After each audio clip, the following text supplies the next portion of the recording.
Autrefois, une race de chasseurs exceptionnels, les Bayas, chassaient le python d'une façon tout aussi extraordinaire, en employant un appât humain.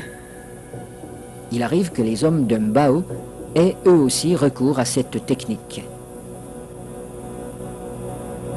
Naina, le chef pisteur, va introduire une jambe dans le terrier et la fera avaler volontairement par le python.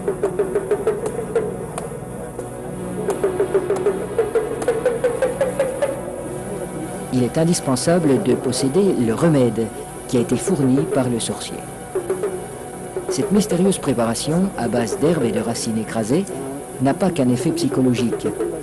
Elle a le pouvoir d'attirer le serpent tout en protégeant la jambe du pisteur. Le remède agit encore comme un lubrifiant. En imprégnant un tissu qui entoure la jambe, il facilite sa pénétration dans la gueule du reptile.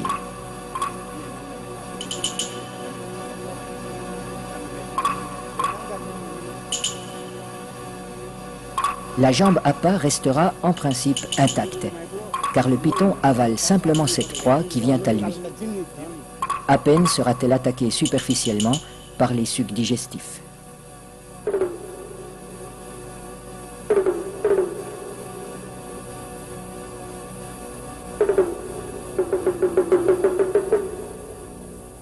Cette chasse n'est pas sans risque.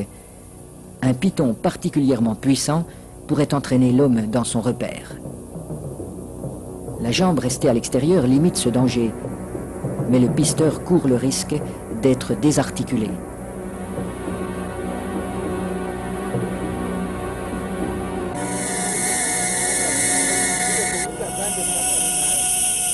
Pour rendre l'attente moins pénible, mais aussi faciliter le glissement des corps de l'homme et de l'animal, on place des feuilles fraîches sous le pisteur.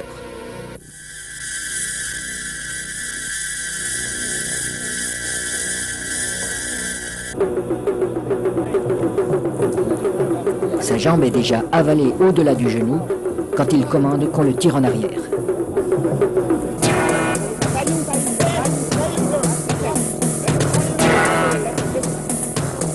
Refusant de laisser échapper sa proie, le python apparaît.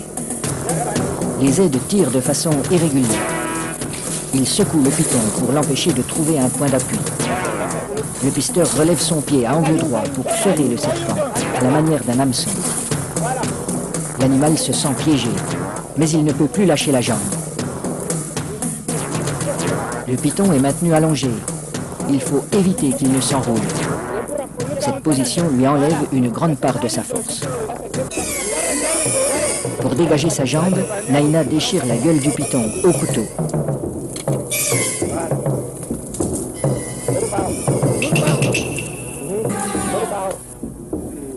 Puis, il lui tranche la tête. Les autres pisteurs relâchent progressivement le serpent. Dans un premier temps, le corps décapité reste inerte. Puis apparaissent des ondulations nerveuses de plus en plus puissantes.